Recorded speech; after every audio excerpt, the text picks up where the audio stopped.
Bienvenidos a Diálogos Podcast. En esta emisión, junto a Ernesto Bojoslavski, tuvimos algunos inconvenientes con la conexión, así que el audio no es fluido. Si bien esto es por momentos, confiamos en la paciencia de la persona que está del otro lado para poder tener el tiempo necesario o hacerse del tiempo para soportar esta falta de fluidez a veces en la conversación. Sin más rodeos, soy Facundo Guadaño y los dejo con esta emisión de Diálogos Podcast. Hola, bienvenidos a Diálogos, esta vez en su formato podcast, otra manera de poder ofrecer un producto distinto a lo que nos suele acostumbrar la industria cultural.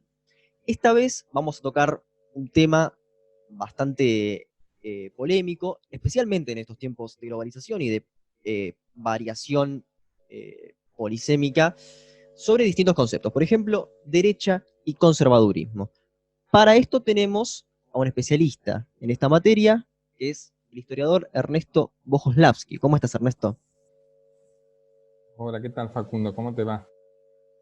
Bien, bien. Bueno, Ernesto ya casi como un abonado a la casa, ya está por segunda vez y bueno, ahora está participa de este formato y bueno, también es un seguidor del programa. Pero bueno, comenzando, digamos, para poder precisar el concepto de derecha, ¿a qué nos referimos cuando hablamos precisamente de derecha? ¿A qué estamos haciendo referencia? ¿No? ¿Puedes dar un poquito de historia y de referencia de este concepto?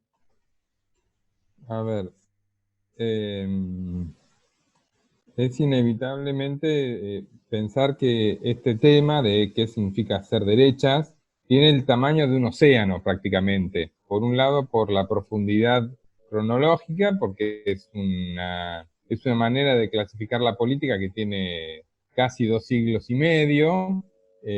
Por otra parte, es oceánico también, no solo por esta profundidad cronológica, sino además porque es una de las fuerzas gravitatorias más importantes sobre el campo de la política occidental. Es probablemente la forma más recurrente para dividir la vida política.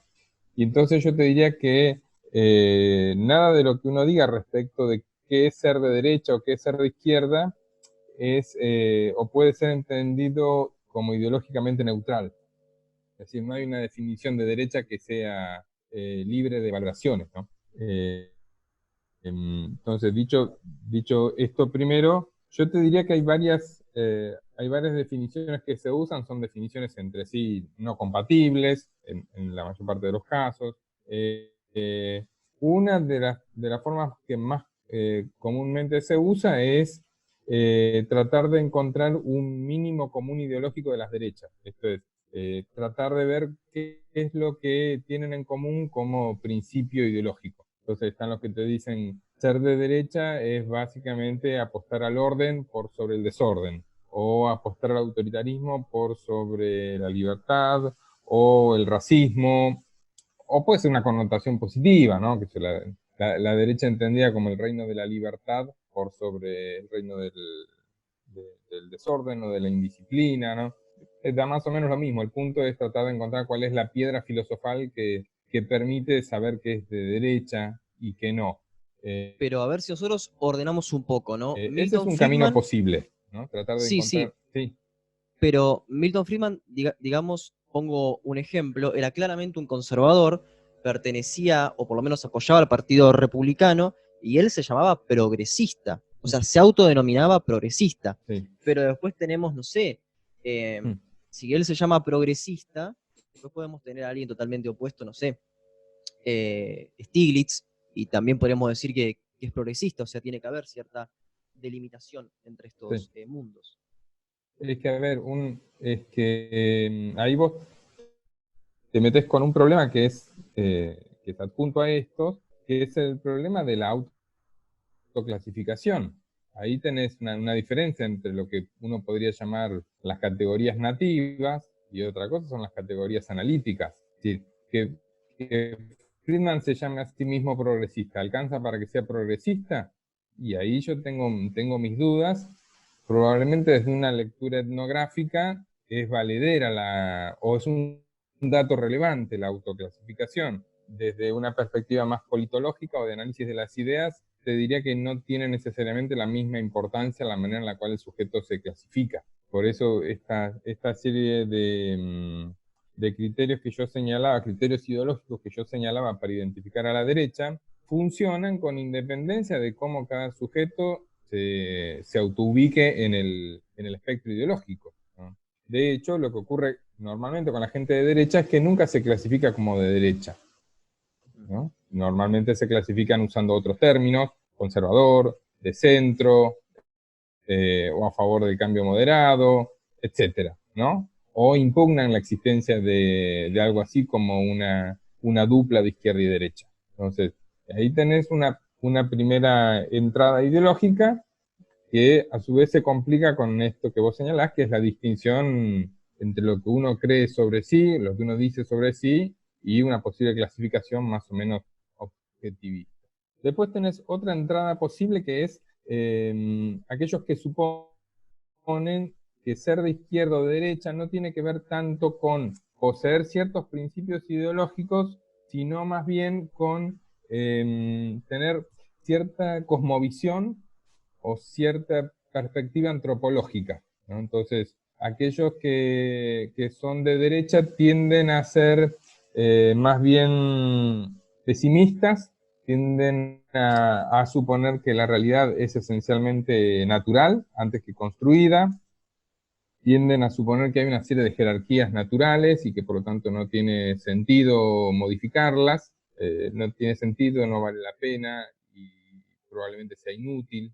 Y en cambio las personas de izquierda tienden a priorizar la solidaridad, tenderían a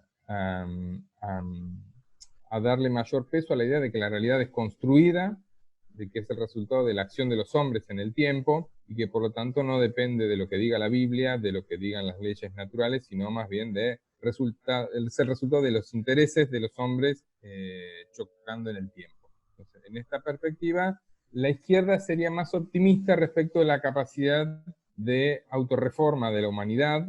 La izquierda sería más optimista respecto de las capacidades de los hombres para aprender sobre su pasado y modificar sobre la marcha, mientras que las derechas, por el contrario, serían mucho más pesimistas respecto de las ventajas que puede tener el despliegue de estrategias de autorreforma de la humanidad, ¿no? Entonces, esto no tiene que ver estrictamente con ideología, sino con a priori sobre cómo es el mundo. Después tenés otra tercera manera de entender a las derechas, que es la de asimilarlas básicamente a la defensa de los intereses de los sectores dominantes o a la defensa del statu quo. Entonces, la derecha sería básicamente la voz política de las élites, ¿no? La derecha sería esencialmente la apología del orden vigente. Entonces, puede recurrir a una idea o a la contraria, lo único permanente es la defensa de ciertos intereses, sobre todo de la propiedad, ¿no? Esa podría ser una tercera definición, más si quiere de inspiración marxista, que tiene como punto a favor que conecta con los estudios sobre composición de la sociedad, ¿no? Conecta el estudio de la política con, si se quiere, las preocupaciones más sociológicas, pero tiene como problema que yo creo que le quita peso a las diferencias entre actores de derecha, que a veces son diferencias muy significativas, ¿no? No alcanza con que todos estén a favor del capitalismo para identificar a la derecha, porque digamos, un término que identifica a un porcentaje, diría yo, más que mayoritario de la sociedad, es un término que resulta poco útil, ¿no? Aquellos que están efectivamente comprometidos con el derrocamiento del capitalismo, normalmente son muy pocos. Uno podría decir que fueran más, pero ciertamente son muy pocos. Y el último criterio que se suele usar para identificar a las derechas es absolutamente relacional. Esto es, la idea de que ser de derecha no tiene un contenido ideológico específico, sino que tiene un adversario específico. De igual manera que ser de izquierda no tendría un contenido específico, sino que básicamente su identidad provendría de lo que queda excluido. Entonces, esto es lo que explica que la reforma agraria a veces sea una política pública de derecha y a veces una política pública de izquierda. El punto es quiénes son los que se oponen y por qué. Entonces, Claro, en esa ante esta, sí, perspectiva, sí. lo relevante es la relación. Claro, ante esta maleabilidad del concepto, encuentro dos similitudes, pero al mismo tiempo veo algunas diferencias. Por ejemplo, en lo que puede ser un régimen de derecha así de manual, como se puede decir, el fascismo, que tiene algunas similitudes con los llamados socialismos reales también, que volvemos acá a lo que estábamos hablando antes, en la categoría etnográfica se autoperciben de izquierda e inclusive hoy son reivindicados de izquierda como los que se perciben como militantes de tal, ¿no? De tal ideología. ¿Cómo se podrían categorizar estos regímenes de los que hice mención recién? A ver, es interesante porque los fascismos no se llamaban de derecha. Los fascismos Claro. precisamente impugnaban la división entre izquierda y derecha, les parecía que era parte de la política parlamentaria, una herencia del siglo XIX, ¿no? Parte de una civilización burguesa decadente, afeminada, que formaba una élite política que no conducía, sino que básicamente satisfacía sus propios intereses. Ahora, que los fascistas no se llamaran de derecha no quiere decir que no lo fueran en un sentido estrictamente analítico. Es cierto que los regímenes fascistas, como el de Mussolini o el de Hitler, tienen algunas similitudes respecto de los regímenes del socialismo real, pero también es cierto que tienen diferencias. El punto es qué es lo que uno quiere iluminar y para qué. En los inicios de la Guerra Fría, a fines de los 40, los años 50, se utiliza mucho el término totalitarismo. Es un término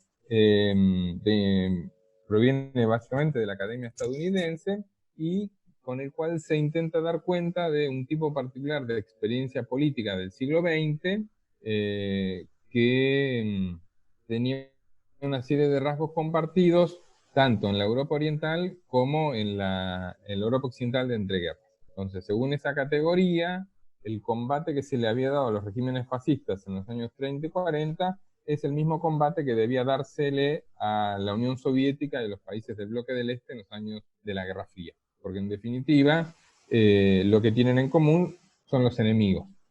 Entonces, esa noción de totalitarismo es la que permitía trazar puentes entre regímenes que pueden tener algunas similitudes, pero también enormes diferencias, sobre todo a nivel económico. Son enormes las diferencias que hay entre una economía estatal y una economía claramente capitalista como la de los fascismos.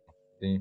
Entonces, que hay diferencias, es claro, que hay similitudes también. El punto es qué es lo que uno quiere iluminar con una cosa y otra. ¿Sí? Fidel Castro daba discursos de 6 horas. Hitler también daba discursos de mucho tiempo. ¿Eso qué significa? ¿Nos dice algo? ¿Nos dice nada? ¿Es una tecnología disponible? ¿No? Entonces ahí yo volvería digamos, devolvería a esa pregunta con otra pregunta, que es ¿para qué buscamos las similitudes? ¿Qué queremos iluminar con esa pregunta por las similitudes? ¿Y qué es lo que queremos saber si preguntamos por el contrario por las diferencias? Claro, quizás a lo que apunto es a un concepto general sobre derecha e izquierda, y quizás es un concepto que efectivamente se da por algunas características y después se ve en la práctica eso.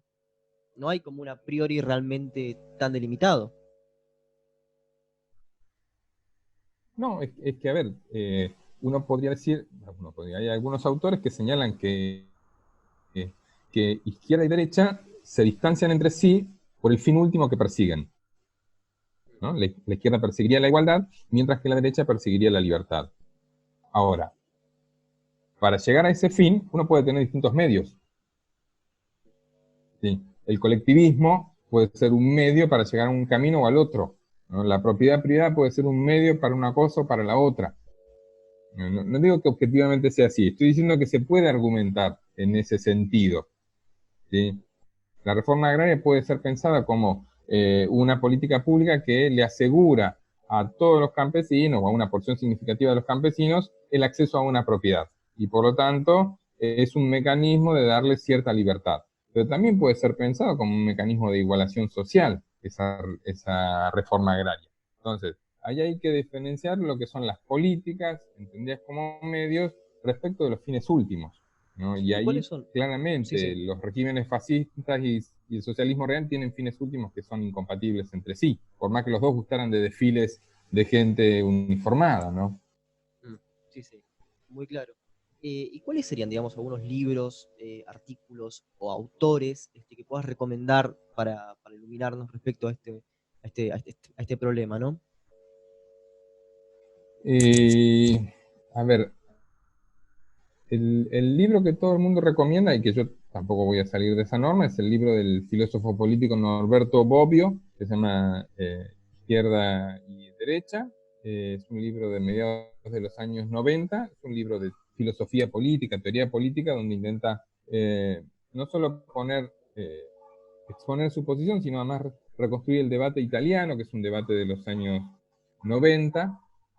Es un debate surgido a partir de la caída del muro de Berlín, obviamente, que es el momento en el cual se desnaturaliza la idea de que hay una izquierda y una derecha, ¿no? Son los años de aquella famosa tesis sobre el fin de la historia, la idea de que ha terminado el combate ideológico y que solo queda gestionar el capitalismo.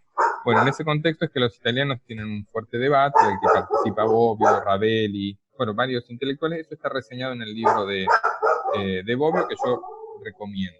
Después hay un libro de un colega español, Pedro González Cuevas, que hace una historia de las derechas españolas. Yo recomiendo el libro no solo no solo a aquel que le interesen las derechas españolas, sino también por la introducción que él presenta al tema, en el cual ofrece una posible clasificación de las derechas, no en términos ideológicos, es decir, no es una clasificación según cuán liberal, cuán fascista o cuán monárquico, sino que es una clasificación que da cuenta del poder relativo de cada una de las tradiciones de derecha. Entonces dice González Cuevas, hay una derecha que es dominante, que es la derecha que consigue más apoyo económico por parte de los empresarios, que tiene más generales amigos, que tiene más diarios que le dan su apoyo, que tiene más diputados. Hay una derecha que es residual, que es aquella derecha cuyo momento de oro ya pasó, que tiene un lugar en este sentido marginal, residual, esto es, tiene menos apoyo en el ejército, menos empresarios amigos, menos parlamentarios. Y finalmente hay una derecha emergente, ¿no? Una derecha más joven, que viene en ascenso, todavía no tiene capacidad para destronar a la dominante, pero viene creciendo. Esa clasificación de González Cuevas me parece que nos permite percibir un punto que normalmente se nos pasa por alto, que es que las derechas entre sí están unidas esencialmente por sus enemigos, más que por acuerdos ideológicos. Y en la medida en la que sus enemigos estén fuertes o se considere que estén fuertes, uno va a encontrar mayor cantidad de gestos de solidaridad entre derechas. Pero cuando esos conflictos con sus rivales estén más amainados o esté asegurada ya la victoria, uno va a encontrar mayor cantidad de tensiones y de choques entre esas derechas. Entonces, me parece que es importante percibir que esos conflictos no solo tienen que ver con diferencias ideológicas, sino también con diferencias en cuanto a los recursos políticos, económicos, periodísticos con los que cuentan, ¿no? ¿Y cuál es la derecha en Argentina? Bueno, no hay la derecha, hay las derechas. ¿Cuáles son las Y, derechas en Argentina? bueno, y ahí también depende de qué momento a uno le interese, ¿no? Se han hecho algunos esfuerzos por identificar familias en la larga duración, ¿no? Son esfuerzos que tienen algún sentido, algún basamento empírico, ¿no? Hay Hay quienes sostienen que hay una larga tradición de una derecha liberal desde fines del siglo XIX hasta la actualidad. Es una tradición que no necesariamente se reconoce a sí misma como tal, pero que uno puede encontrar que existe, que es posible de reconstruir empíricamente. Es un liberalismo que a fines del XIX entronca con el conservadurismo. Es un liberalismo que en algún momento en entreguerra, en algunos casos entronca con el antifascismo y en otros lados entronca con el fascismo. En los años 40 y 50 esa derecha liberal claramente tiene un tono antiperonista, y esa derecha desde los años 70, sobre todo de los 80, está mucho mejor encajada en el diálogo con la perspectiva neoliberal. Ahí tenés una tradición, ¿no?, que no necesariamente se reconoce, como digo, pero que uno yo creo que puede demostrar que existe. Tenés también otra tradición que podríamos llamar la tradición del nacionalismo de derecha, una tradición que la vemos nacer a fines de los años 20 con la Nueva República, que alcanza un momento de crecimiento en la década del 30, en los primeros 40, ¿no? Es una tradición también fuertemente católica, en algunos casos muy inspirada en los regímenes de orden de la Europa de entreguerra, en Mussolini, pero sobre todo en Franco, me parece. Esa tradición va a sufrir un sacudón con el peronismo va a, diría yo, que va a levantar selectivamente algunas de las banderas de ese nacionalismo de derecha, otras no, otras las va a abandonar, no tiene mayor interés, pero en todo caso ese nacionalismo de derecha no va a permanecer inmune frente al conjuro peronista. Algunos de sus hombres van a seguirlo a Perón, otros van a estar claramente en la oposición, como los hermanos Irasusta. En todo caso, esa tradición de nacionalismo, todo el tiempo, a partir de los años 50, va a estar muy tironeada en la cuestión acerca de si el peronismo es un sujeto con el cual se pueden hacer negocios, es parte de lo nacional o es parte del mal. Y en ese sentido va a seguir su tránsito por lo menos hasta los años 80, en todo caso hasta el menemismo, momento en el cual claramente por lo menos el Partido Justicialista toma para un camino que no es el del nacionalismo de derecha, ¿no? Pero acá perdí la Y relación entre finalmente liberalismo y diría yo peronismo, que... porque Alzogaray está en la oposición a Perón, eh, y no recuerdo, o sea, en el regreso de Perón está Helbard, no encuentro al Sí. liberalismo No, negociando. ahí el liberalismo está afuera. En los 70 está afuera el liberalismo, pero en los 90 está dentro.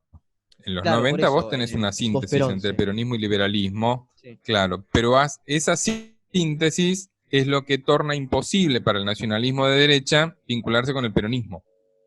Se vincula, te diría yo, con anillos más periféricos, que son los carapintadas, ¿no? Muchos Pero, de los pero hay, carapintadas se reclaman nacionalistas. hay matices, porque si lo pensamos, la UCD es católica, la UCD es conservadora, y si lo pensamos desde el nacionalismo antiliberal, por decirlo de alguna manera, corporativista, por ponerle un mote, también es católico, es conservador en lo cultural, por ejemplo, en contra del aborto, eh, y más yendo hacia el orden natural a veces, también como estabas diciendo vos, a veces inclusive en contra del Sí, divorcio. Hay puntos en sí. común. A ver, sí, seguro que los hay, sobre todo sus enemigos, sobre todo sus enemigos. A ver, yo no diría que la UCD era católica, sí lo que te diría es que la mayor parte de los integrantes, de los dirigentes, eran católicos, y de la misma manera que te diré, la mayor parte de los integrantes y de los dirigentes del peronismo eran católicos, y la mayor parte de los dirigentes y de los integrantes del radicalismo eran católicos. Eso no cambia y quizás no dice mucho. Lo que yo sí diría es que la UCD claramente no representa a la derecha católica, por más que los católicos de derecha votaran UCD en muchos casos, ¿sí? Entonces, eh, a mí me parece que no es ese tipo de derecha la UCD. Está convencida que hay un orden natural, pero el orden natural es el del mercado, no es el de la iglesia. Entonces, pueden encontrar afinidades en la idea de que la política te mete ruido, complica el funcionamiento de leyes naturales, pero no diría yo que tienen mayor afinidad en cuanto a los principios. Ahora, el revisionismo histórico, ¿no? Ahora justo estabas hablando del 29, de la Nueva República, etcétera, ¿no? El revisionismo histórico argentino, que se podría arrastrar hasta Saldías, inclusive, con la línea de Rosas, también hay un revisionismo que rescata Irigoyen, y acá es donde hay quizás como una especie de bemol acá, como una especie de característica peculiar, que ¿es un giro popular o es un giro decadentista aristocrático, el revisionismo histórico argentino? Y que ahí depende, me parece, de qué revisionista en cuestión estés tomando. Los orígenes del revisionismo claramente son lecturas decadentistas sobre la realidad argentina, son lecturas incluso producidas por sujetos que uno puede caracterizarlos como integrantes de la élite, el caso de los hermanos Irasusta o de Ibarguren. Son sujetos que claramente no tienen un origen popular. José María Rosa también, José María Rosa, o yendo un poco más específico, Rojas, ¿ellos también se puede decir que eran parte de la élite o no? Es que, a ver, para mí no es tan importante el lugar de origen, sino qué es lo que su narrativa historiográfica coloca como relevante, ¿no? Y en general me parece que las primeras lecturas del revisionismo apuntan a caracterizar a un pueblo como inerte, traicionado y todo el tiempo sometido a un proceso de decadencia, ¿no? En ese sentido es una lectura elitista sobre el pasado argentino, porque lo que hace es señalar que el principal problema de Argentina es que no tiene una élite decente, ¿no? Que la élite se ha extraviado en el cosmopolitismo, el europeísmo, el consumo desmedido, que abandonó las raíces de lo nacional, el alma católica. ¿Sí? Entonces el problema es esencialmente de conducción, es ese el problema, que hay una élite que no responde al alma nacional. Yo te diría que solo después del régimen peronista es que aparecen esas lecturas más populares o más populistas del revisionismo. En el momento en el que se entronca la resistencia peronista, que recuerda el peso político de los trabajadores en el régimen peronista, con la perspectiva del rosismo, que hasta allí no tenía ese tono popular. Entonces, Sí. diría yo que los orígenes son más bien de lecturas elitistas sobre el pasado argentino. Más allá de que evoquen, por ejemplo, Lugones, al gaucho, más allá de querer construir una tradición y que se vaya hacia un supuesto pueblo, y por pueblo se entiende los sectores más desfavorecidos o el campesinado, bueno, por decirlo de alguna manera, algún peón de campo, cosas así, más allá de que Pero es que a Lugones, claro. es que a ver, a Lugones lo que le interesa no es el colectivo popular. A Lugones le interesa el gaucho entendido como un epítome de lo nacional. Para Lugones el gaucho no es la encarnación del pueblo, es la encarnación del hombre argentino, del ser despojado de cualquier pertenencia colectiva. Sí, es una figura literaria muy, muy recurrente, pero lo que le interesa a Lugones no es de ninguna manera un colectivo. Su exaltación es la de ese gaucho, por entenderlo una suerte de encarnación de lo nacional. Pero el gaucho que a él le interesa no es de ninguna manera un trabajador rural, en el sentido en el que lo puede entender una tradición de izquierda desde los años 20 o 30, me parece, ¿no? Sí, O sea, lo que hay en él es la idea de que ese gaucho es la exaltación de lo nacional, más que de lo popular. Bueno, pero también en lo nacional y popular, justamente ahí haciendo esa frase, perdón, ese concepto, está el nacionalismo populista, el que hiciste mención, que era el de Forja, el de Scalabrini, el de Jaureche. Sí. ¿Qué tipo de giro vemos ahí? Ya no hay elitismo en ese lugar. No, no, claramente. Ese es otro. Es una lectura que sigue siendo nacionalista, pero que coloca el acento, en efecto, en esas pertenencias populares traicionadas por las clases políticas de los años 30 y 40. Ahí tenemos, en efecto, otro nacionalismo, pero ese nacionalismo no lee en clave decadentista, como sí lo podían leer los nacionalistas más restauradores, si se quiere. Lo leen más en términos de oportunidades abiertas para el futuro. ¿Sí? No, son lecturas que tienen mucho interés político, las otras también, pero tienen un interés político que yo creo que es un poco más operativo que el que uno puede encontrar en figuras que son como Juan Carula o Lugones, no sé, tengo esa impresión. En Forja claramente hay una preocupación por el bienestar popular que no está presente en los otros, me parece, o no tiene el mismo peso en los otros, ¿no?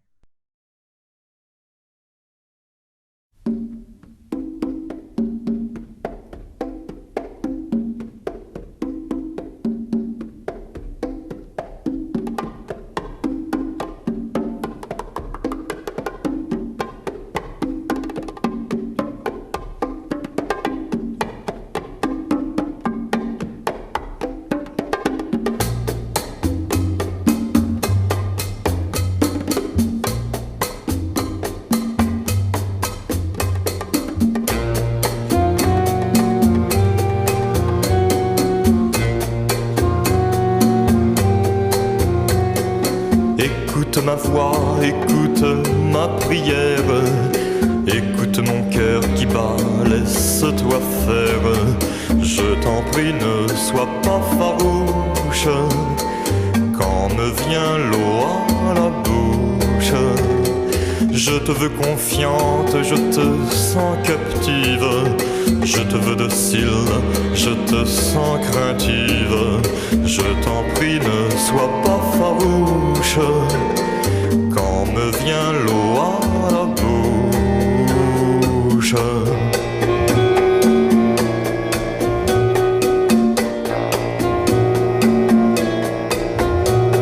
Laisse-toi au gré du courant, porté dans le lit du torrent, et dans le mien, si tu veux bien. Quittons la rive, partons à la dérive. Je te prendrai doucement et sans contrainte. De quoi tu peur, allons, n'aie nulle crainte. Je t'en prie, ne sois pas farouche, quand me vient l'eau à la bouche. Cette nuit près de moi, tu viendras t'étendre. Oui, je serai calme, je saurai t'attendre. Et pour que tu ne t'effarouches, vois, je ne prends que ta bouche.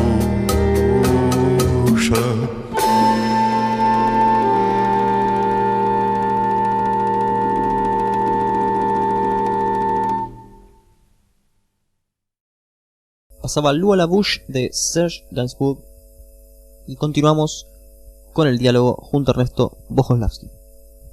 ¿Y crees que durante los 30 hubo una preocupación por el bienestar general, digamos, si juzgamos a la economía, más que nada a partir del mandato de Justo?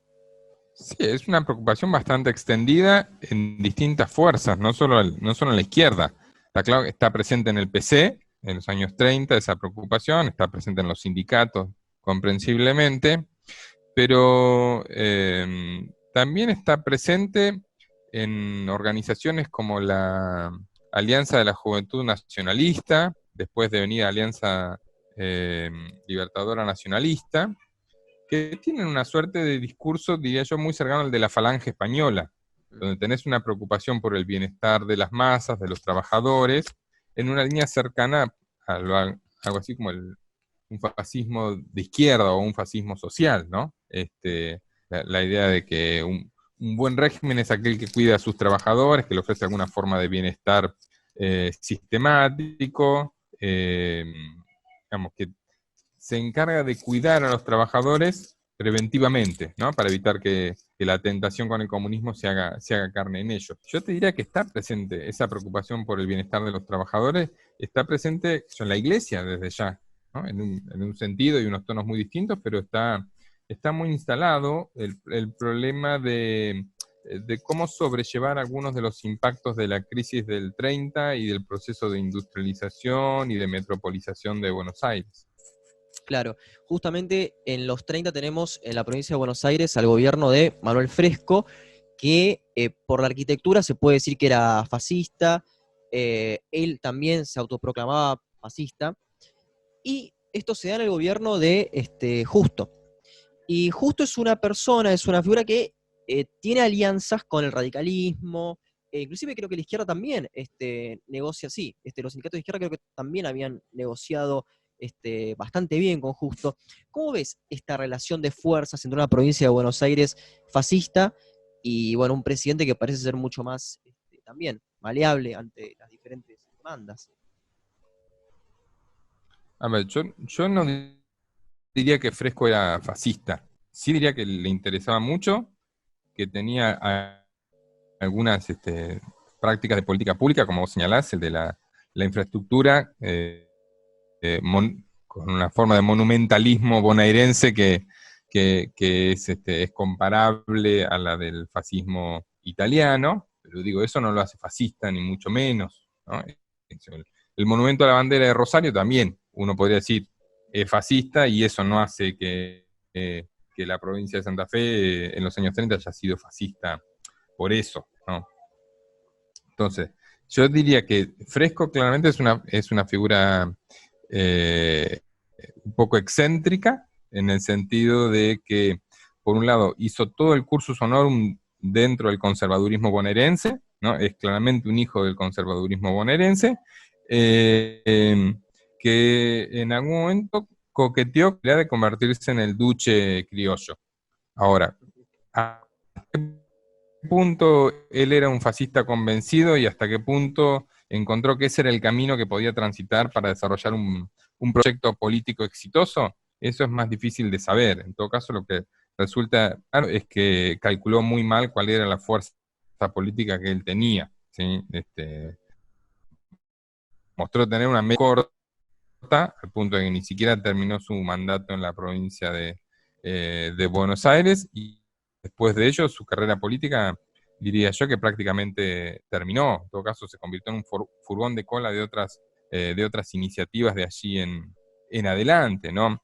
Lo que me parece que muestra de alguna manera este camino fracasado de Fresco es que el país no parecía estar interesado en líneas generales, ni el país ni las derechas estaban demasiado interesadas en un camino demasiado radical de, mm, de reformas, ¿no? En todo caso, me parece que lo que predomina en ese periodo de los 30 y de los 40 es la convicción para la derecha gobernante, para la concordancia, la convicción de que es preferible falsear el contenido de la Constitución a modificarlo, ¿no? Es preferible hacer elecciones fraudulentas más que dejar de hacer elecciones, ¿no? Entonces, es preferible transitar ese camino de una república fraudulenta e imposible más que lanzarse al camino incierto de un régimen como el fascista. Claro, y también si hago una comparación rápida entre los 30, obviando a Uriburu, quizás se ve un intento de democratización igual bastante tímido, bastante tibio, y a partir del 43, a partir de la Revolución de Junio, quizás una mayor permanencia y sí cierta idea de una nación más homogénea y cierta idea de corporativismo. Me baso básicamente en esto, en el 45 de Félix Luna, que tenemos casi las declaraciones de los protagonistas contando este tipo de proyecto. Sí, a ver, eso está, en efecto, esas están. Cuando uno lee los documentos producidos por el GOU, o cuando uno lee las cosas que aparecían en el diario El Pampero, o en Crisol, o en Bandera Argentina. Vamos, está claro que ese es un momento en el cual más circulan los discursos y las tentativas corporativistas, ¿no? Ese fue uno. El otro momento es bajo la dictadura de Onganía a fines de los años 60. Ahora, en general, eso no pasa de ideas de tipos que son bastante marginales. y cuando no son marginales y están en el poder, realmente no logran imponer ninguna de sus tentativas corporativistas, ninguna, ¿no? Por Este, ejemplo, sí, pero si yo te digo... ni el régimen, sí. No, no, perdón, porque justo se había cortado la conexión y pensé que no estabas hablando, por eso. Te decía, hay muchas figuras del corporativismo, sobre todo el corporativismo católico en los años 30, 40, en los 60. Ahora, no son tipos que terminen incidiendo en la definición política. No. Uriburu fue el único que promovió una reforma corporativista de la Constitución. Fracasó completamente, ni siquiera alcanzó a presentar el proyecto. Lo que hicieron algunos de sus interventores en las provincias también fracasó completamente. ¿Sí? Los intentos de Onganía duraron 2 años, 3 años, y rápidamente los desmontaron. Entonces, Ujú. era una buena distancia entre lo que son las declaraciones, los discursos, los proyectos y las políticas públicas. Porque ahí me parece que hay una suerte de grieta, ¿no? Entre lo que se propone y que de verdad ocurre. En ese sentido, este país mostró por mucho tiempo preferir el mantenimiento de un régimen liberal devaluado a la instauración de un régimen demasiado novedoso. Algo parecido a una cámara corporativa como la italiana. Nunca se intentó. Nunca se intentó. Y Perón podría haberlo intentado. Pero no estuvo nunca en agenda. No estuvo nunca en agenda. No lo hizo Onganía. Por lo tanto, me parece que conviene sopesar esa distancia entre lo que son los ideólogos y lo que son las políticas públicas. Y la reforma de la Constitución del año 49 o el aval de Perón a los sindicatos únicos, la censura de la prensa, inclusive la persecución a opositores, ¿no puede contarse como una especie de pseudo-fascismo, digamos, que Perón no pudo ser lo suficientemente fascista de lo que quiso? Censura a la prensa, te diría que es un rasgo bastante extendido del siglo XX argentino, Mm. ¿no? Ciertamente, yo no diría que es una invención de Perón. Probablemente el régimen de Perón lo perfeccionó y lo llevó a puntos que eran desconocidos hasta entonces. Eso lo reconozco. Que eso sea asimilable en algunos aspectos al fascismo, sí, también lo reconozco. Ahora, que Perón haya sido fascista, yo tengo mis dudas. Yo creo que Perón esencialmente era un político que tenía una enorme capacidad para saber para dónde iba el viento.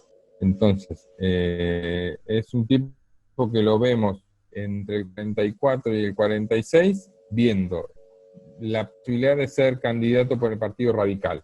Después lo vemos buscando un vicepresidente radical. Antes lo habíamos visto liderando un golpe de Estado nacionalista y ultramontano. Después lo vamos a ver como líder de un partido que lleva su nombre. Después de su caída lo vamos a ver imaginándose como una suerte de Mao argentino, ¿no? Y señalando que la muerte de Che Guevara fue la del mejor entre nosotros. Y finalmente aparecer en el 73 como el De Gaulle argentino.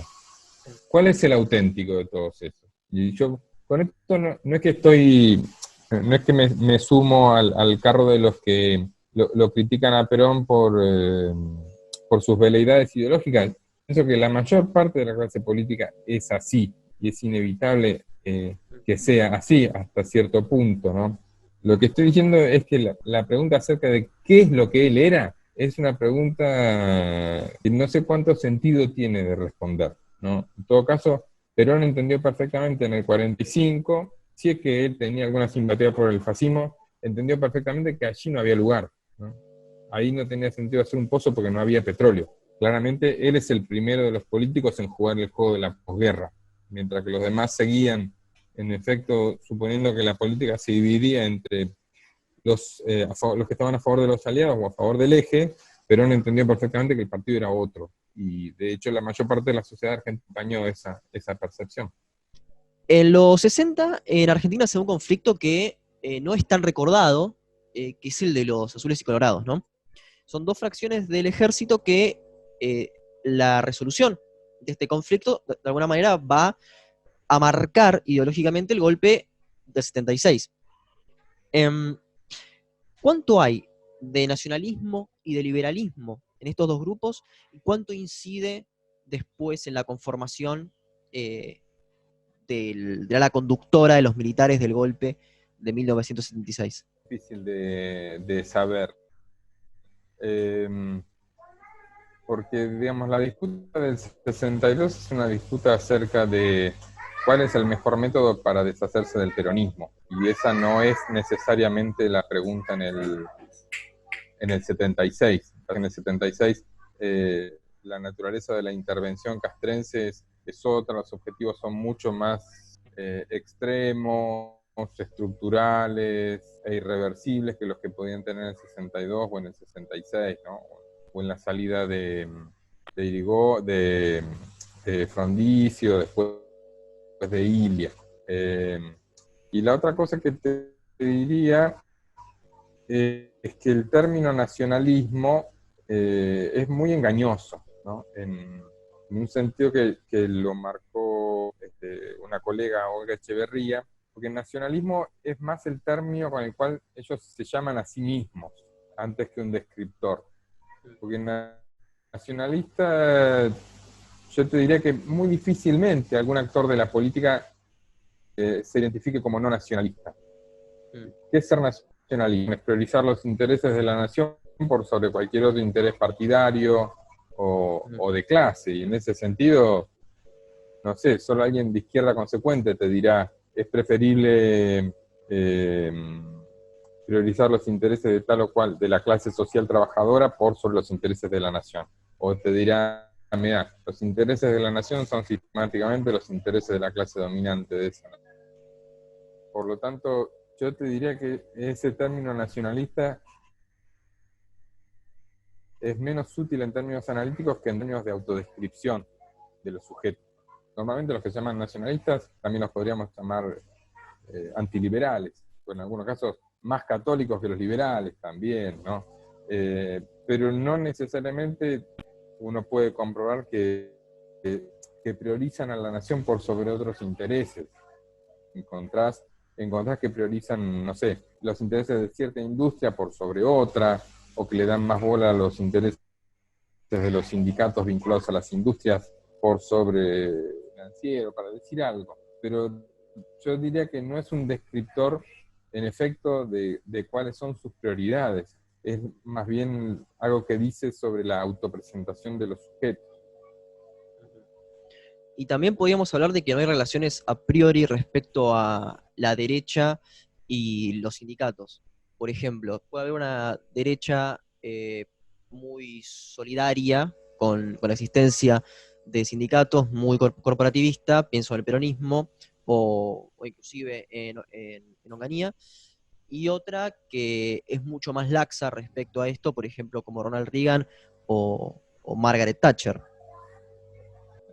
Puede existir, en efecto, una derecha neoliberal recelosa del poder de los sindicatos, de la capacidad de negociación, de expresión, de movilización, y puede existir una derecha de mucho mejor diálogo con los sindicatos, convencida del peso que deben tener los sindicatos en la sociedad, en la política,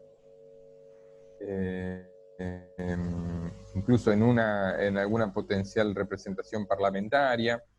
Ahora, que tengan en efecto esas diferencias insalvables no significa que no compartan enemigos, y llegado el caso, la posesión de esos enemigos puede ser lo suficientemente fuerte como para que abandonen aquellos puntos de diferencia y en todo caso pospongan su resolución para otro momento, ¿no? Digo, me imagino que tanto neoliberales como los defensores de un corporativismo nacional sindicalista estarían de acuerdo en la importancia de deshacerse de cualquier tipo de influencia izquierdista en los sindicatos. Se me ocurre, ¿no? Van a estar en desacuerdo en un montón de puntos, pero quizás pueden avanzar al menos en este que los acerca y dejar para un momento posterior la tarea de definir en efecto qué va a pasar con los sindicatos. Bien, y hablando ya un poco más de actualidad, en el post-menemismo, ¿no? ¿Cómo se articula la derecha en Argentina? Es un tema sobre el cual se está investigando en la actualidad. Lo que hoy tenemos es una reconstrucción bastante ajustada de cómo es que se fue creando, qué cambios tuvo a lo largo del tiempo el PRO, ¿no? Hay alguna reconstrucción por parte de Sergio Morresi, de Gabriel Bomaro, sobre cómo fue el advenimiento del macrismo, ¿no? Que es una red creada esencialmente fundaciones de preocupados por la política argentina, asesoramiento, para tratar de delinear estrategias. Es una estrategia de ensayo y error. De hecho, Macri en el 2013 ensaya y le va mal, y tiene 4 años hasta que va. Ahí tiene esos 4 años,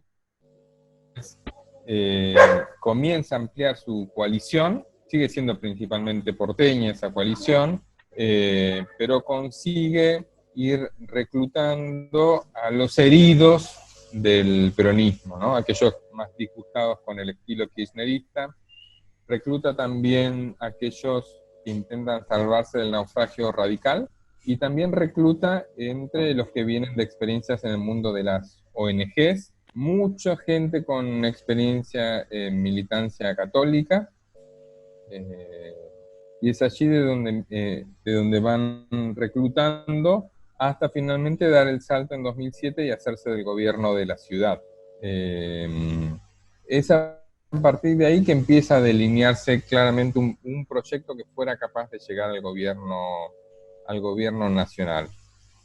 Algunas de las particularidades de esa coalición que han señalado estos autores que yo mencioné hace un rato son, por un lado, que en términos ideológicos se muestra como bastante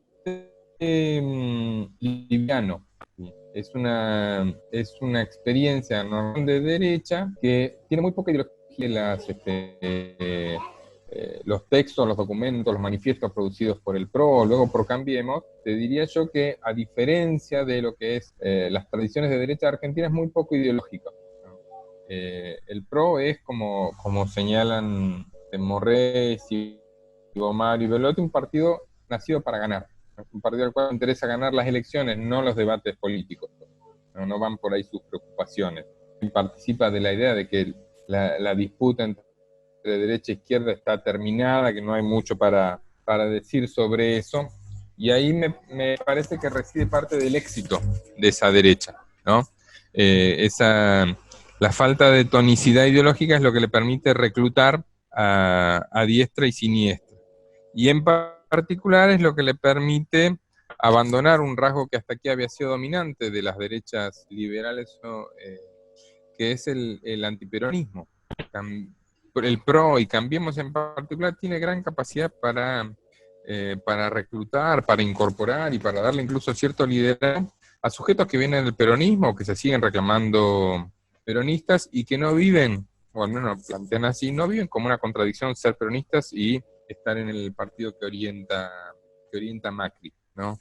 Entonces, ahí me parece que hay alguna de las pistas para entender qué es lo que tiene de novedoso ese partido, ¿no? Recordemos, por ejemplo, al Momo Venegas, que es peronista casi clásico u ortodoxo, en sus términos, también diría, que estaba en el PRO, que estaba en Cambiemos. Para ir terminando, me gustaría que analice justamente a un desprendimiento también del peronismo y de Cambiemos y del PRO, que es Olmedo, Gómez Centurión, que también estuvo en Cambiemos, al mismo tiempo Espert. ¿Esto es una derecha? ¿Cómo lo clasificarías? ¿Qué conexiones tiene con la tradición argentina? Yo no tendría mayor problema en clasificar a Espert ni a Gómez Centurión como representantes de derecha. Creo que utilizando básicamente criterios ideológicos, ambos pueden ser fácilmente ubicables en alguna de esas tradiciones. En el caso de Spert, representa una lectura neoliberalismo ultra, ¿no? Convencido de que el único servicio que el Estado debe ofrecer es esencialmente la represión a aquellos que violan alguna normativa legal y no mucho más. Ahí parece estar mucho más cerca de los libertarianos o del anarcocapitalismo que de otra cosa, ¿no?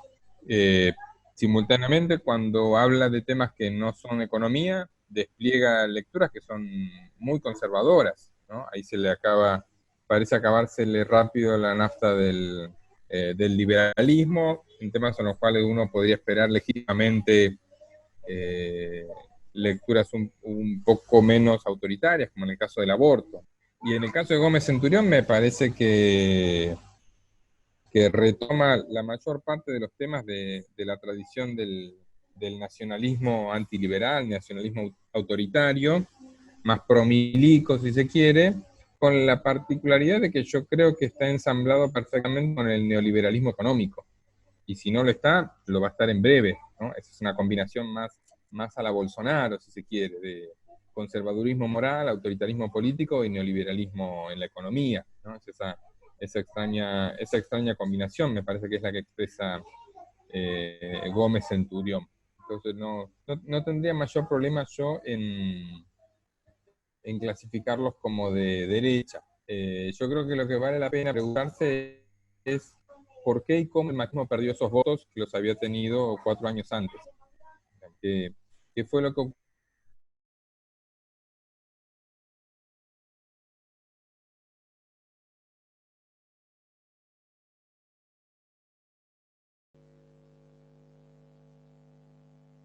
Satisfacer a ese voto más anhelante del punitivo, si se quiere, ¿no? Del show represivo, que parece no haber sido suficiente. Una pregunta interesante para mí era saber por qué el macrismo había perdido ese sector del electorado de derecha, un sector lógicamente de derecha, ¿no? Son valores autoritarios o con el régimen democrático. Hay ahí interesante para cualquier estudio de las derechas, que es saber por qué esos votos que habían acompañado al macrismo en 2015, en el 2019 dejaron de hacerlo. Y si bien no es un porcentaje significativo de la población, está claro que contribuyeron a que no pudiera llegar a la segunda vuelta electoral. Bueno, se hace muy difícil, ya vamos terminando acá porque realmente con la conexión es muy complicado. Simplemente me gustaría diferenciar que no encuentro tanto a Spert en un libertarianismo, no creo que sea antiestatal, creo que tiene una presencia el Estado pensado por Spert, y acá no veo un sentido anárquico. De cualquier manera, creo que las posiciones de Spert, digamos, a temas de salud, a temas referidos más relacionados con la cosa pública, no son tan precisos. Bueno, gracias Ernesto, más allá de las complicaciones con la conexión, te agradezco por tu participación en el podcast. No, por favor, gracias a vos, Facundo, por la invitación y la posibilidad de conversar un rato.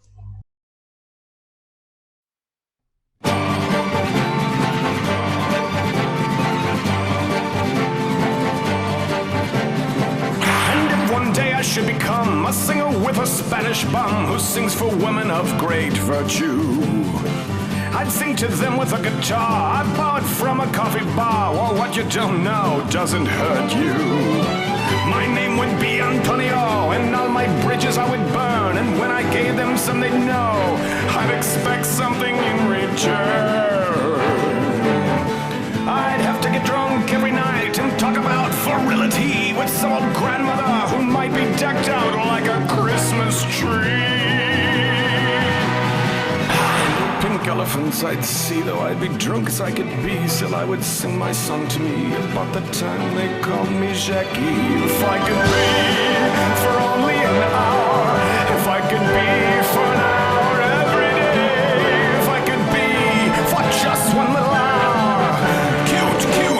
a stupid ass way. And if I joined the social world, became procurer of young girls, then I would have my own bordellos. My record would be #1, and I'd sell records by the ton, all sung by many other fellows.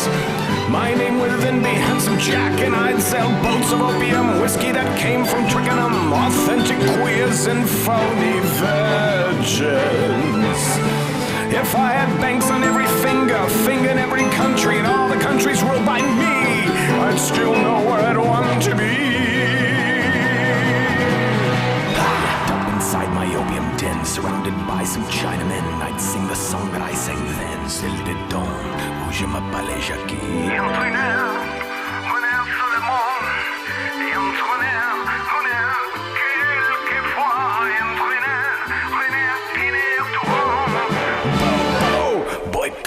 À la fois. Même si on joue à Paris, je vais donc en gérer surpris, chante aux femmes à le blanche. Même si je chante Alléluia, regrettant les temps en bas, c'est pas le tous les jours de branche. Même si on m'appelle Dillabelle, c'est lui qui est dans mes poèmes, c'est de la fille des bras, même chez les pousser le bas. Je trompé pom pom, je me crois freux et prosperit, à voler à consoler les hommes, je sais quand même que chacun mouille. J'entendrai dans mon paradis les anges et sang, les Lucifer chantent ma chanson de guerre, c'est celle des temps, le mot pas les Jackie. Entre nous, on est seulement, entre nous, on est, quelquefois, entre nous, rien qui n'est tout rond.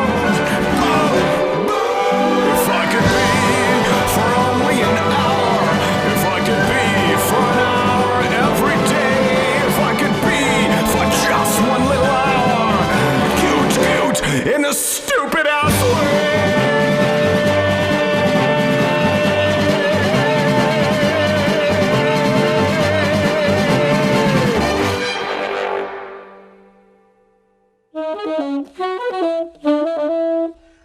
Eso fue la chanson de Jackie por Secret Shift 3 con la colaboración de Mike Patton. Llegamos al final de otro episodio de Diálogos Podcast y nos encontramos en otra emisión.